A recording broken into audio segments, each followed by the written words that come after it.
Nous n'étions plus revenus à Conakry depuis 5 ans. Depuis très exactement le 28 septembre 1958.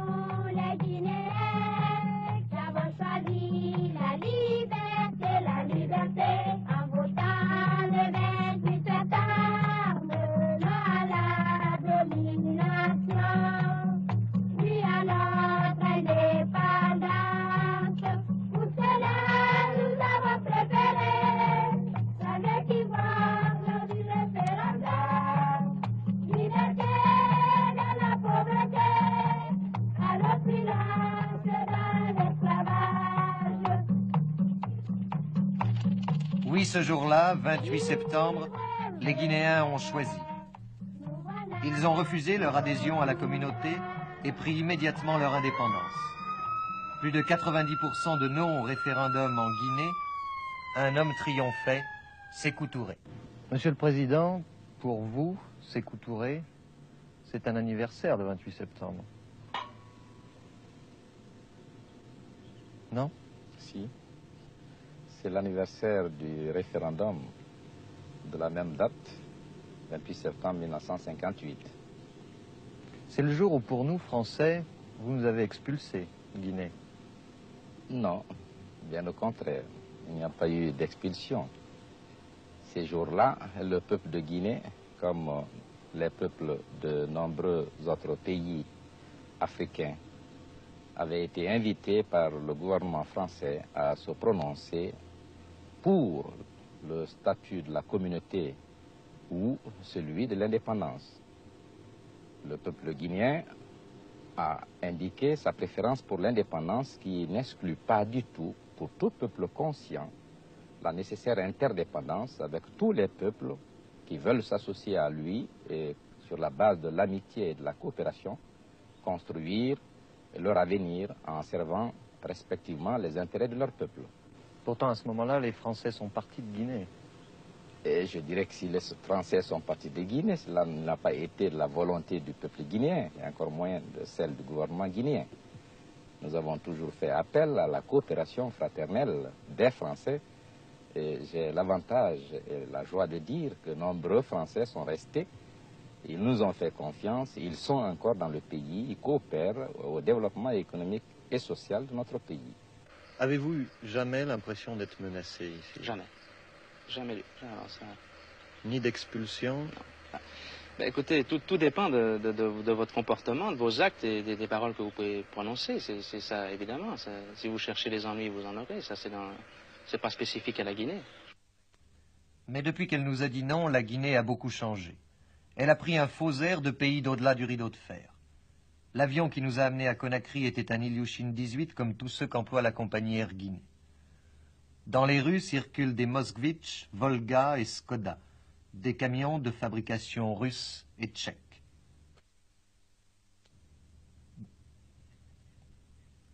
Des dizaines de caisses venant du RSS débarquent tous les jours au port de Conakry.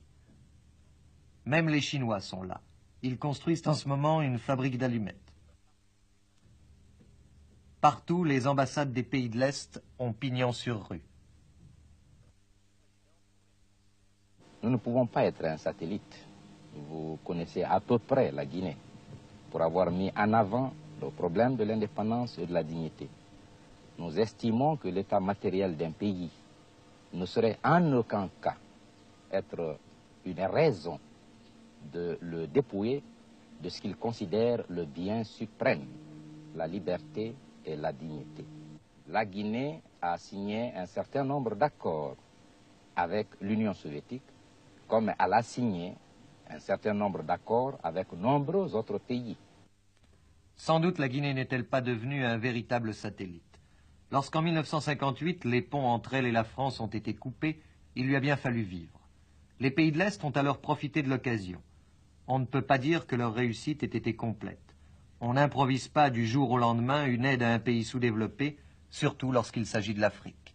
Sans parler de l'affaire des chasse-neige et autres bidets, des dizaines de caisses portant des inscriptions russes achèvent de pourrir un peu partout à Conakry. Des planches moisissent, des tas de ferrailles se rouillent. Jamais les Guinéens n'ont trouvé à utiliser tout cela. Les Russes ont doté l'aéroport de Conakry d'une tour de contrôle moderne. Ils n'ont oublié que le radar. Pour le remplacer, les Guinéens ont été obligés d'installer une station de radioguidage provisoire. Si le matériel lourd fourni par les pays de l'Est est important, si la Guinée leur rend en échange de nombreux produits agricoles, 90% notamment de sa production d'ananas, aucune denrée alimentaire n'est exportée par l'URSS ou ses satellites à destination de Conakry. Comme par ailleurs le pays se refuse à importer des produits occidentaux, il est obligé de vivre sur ses propres ressources qui sont bien maigres en dehors du riz et des bananes.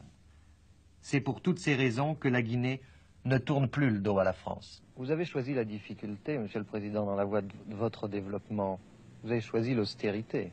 Oui, nous pensons qu'il est mieux de commencer par les difficultés et aller rapidement vers le bonheur que de commencer par la facilité et rencontrer sur le chemin les obstacles infranchissables. Un peuple ne peut d'abord compter que sur ses capacités, sur sa conscience, sur ses possibilités. Et compter sur l'aide extérieure, c'est compromettre l'avenir. Pour nous, l'évolution de la Guinée ne sera l'œuvre que du peuple guinéen. Il faut donc qu'il travaille. Mais c'est peut-être le sacrifice d'une génération. Oui, le sacrifice d'une génération et aussi le privilège de la génération actuelle. Notre génération a une tâche exaltante. En choisissant l'indépendance immédiate, la Guinée a décidé du même coup de se développer dans l'austérité. Le but qu'elle s'est tracé, exporter son sous-sol, vivre sur son sol. Mais pour y parvenir, il faut des sacrifices. Et pour faire accepter les sacrifices, une discipline de fer. Le Parti démocratique de Guinée s'en est chargé. De la capitale, Conakry, jusqu'au plus petit village de Brousse, du cadre ou de l'intellectuel au moindre paysan, le parti conditionne tout, régit tout.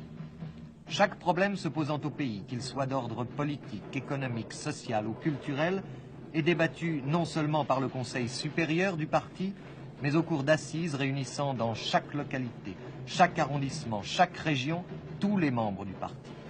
C'est la souveraineté du peuple par l'intermédiaire du parti. Plusieurs fois par semaine, des commissaires politiques dirigent des commissions, des réunions, des séminaires, des meetings.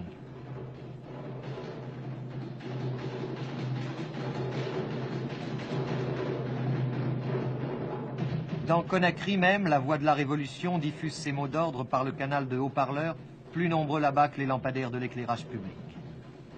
Même les loisirs sont organisés par le parti, selon les objectifs tracés par le parti. Les ballets vantent la production d'arachides, idéalisent le travail du planteur de riz. Vous faites de l'action psychologique. De l'action psychologique, non. Mais une action... Des réunions sans arrêt, même les divertissements sont orientés. Nous ne parlons pas d'orientation, disons plutôt d'option fondamentale. Vous trouvez que ça laisse beaucoup d'évasion aux Guinéens qui appartient au parti, qui va aux réunions des cellules du parti, qui va aux meetings du parti, qui va aux soirées données par le parti? Non, parce que vous avez peut-être eu l'occasion de voir certains aspects de notre révolution. Vous avez dû vous rendre compte que toute notre action concourt à un même but, c'est-à-dire l'éducation de la masse sur des bases très précises, des bases d'une nation purement africaine. Et quand je dis purement africaine, c'est à tenir compte de nos réalités propres, de nos insuffisances, de nos immenses besoins, face à la modicité de nos moyens. Vous trouvez qu'on est libre en Guinée?